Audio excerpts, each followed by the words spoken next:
The best example of inclusive leadership that I personally have experienced was with an incredibly strong leader, very, very capable, and we were in a business turnaround situation. And this leader decided, rather than write the strategic action plan and the vision himself and impose it on others, he actually took himself out of that situation and empowered his leadership board to actually develop what the vision and what the action plan should be. It was a masterstroke. It actually came out with probably a better outcome than he would have achieved on his own. It also meant that those individuals were enrolled and had ownership to make it sticky throughout the organisation. And it lasted for a number of years while he was in that leadership position, and we constantly broke business records as a team together. In terms of inclusive leaders, one historical figure that I've looked at is Shackleton. And his leadership can be looked at in many different ways. But if you look at it through the lens of diversity and of inclusion, first of all looking at the diverse team that he put together within the limited number of men who went on the ill-fated expedition with him. And then you look through the lens of inclusion and diversity as they changed the mission to let's get everybody safely home. And if you inspect what he was doing and how he went about it, he was incredibly respectful of the different diverse characters, the different diverse skills and the different diverse personalities.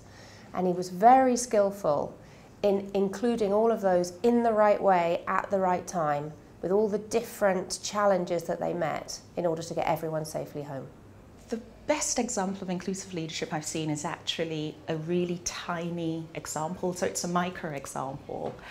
And I think it's a powerful example because of its minuteness. Like, it shows an everyday practice of inclusive leadership.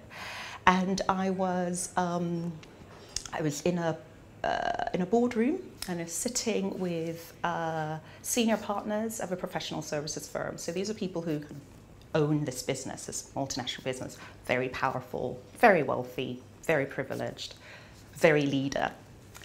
And there's a range of different people in the room. There was about 8 people of various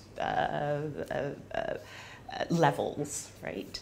And the last person to come into the meeting, like he wasn't late, he was maybe like 1 minute just before the start of the meeting. The last person coming to the meeting was one of the partners. We're sitting around this table, and it was a rectangular table, and the head of the table, there were 2 vacant positions, so it was the head of the table and the seat next to it. And just the way the room was arranged and where people were sitting, it was quicker and easier to sit at the head of the table rather than not.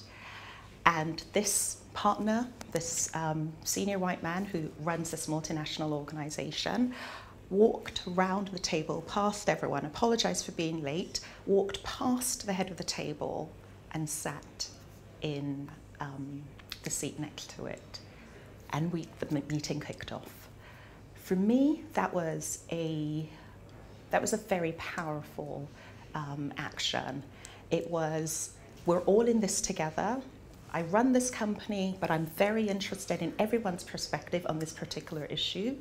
I'm not going to fall into a natural state where even if the space is for me and it's the easiest thing for me to do, I'm actually going to sit where most other people are sitting and facilitate a collaborative, open kind of dialogue and debate. That was, for me, a really powerful example of inclusive leadership. I think some specific examples, I know certainly around the Olympics, my organisation did a lot of work around the Olympics, and we had a lot of people, commanders, leaders, managers at all sorts of levels, who were given huge workforces to work with in order to deliver that security part that we did, but also the interface with the public, and also work very much with parts of London, parts of the Olympic organisation that delivered that. And I think individually they really sat down and worked out from the beginning who was in their team, why they were different to the team that they were bringing with them, what values they lived by or worked by, and how those would support the project and would support the delivery of what had to be done.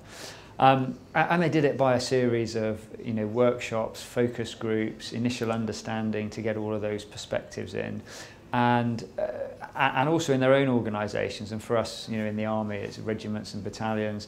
They ran specific days to look at the culture of different faiths, the culture of different age groups, the culture of different different race groups, different gender groups, and actually asked them what they expected from the army, what they expected from security to the Olympics, what they expected from the public face of the Olympics as a brand, and brought all of that together. And I think there was quite a lot of hard work done there by people, people who really understood what needed to be done.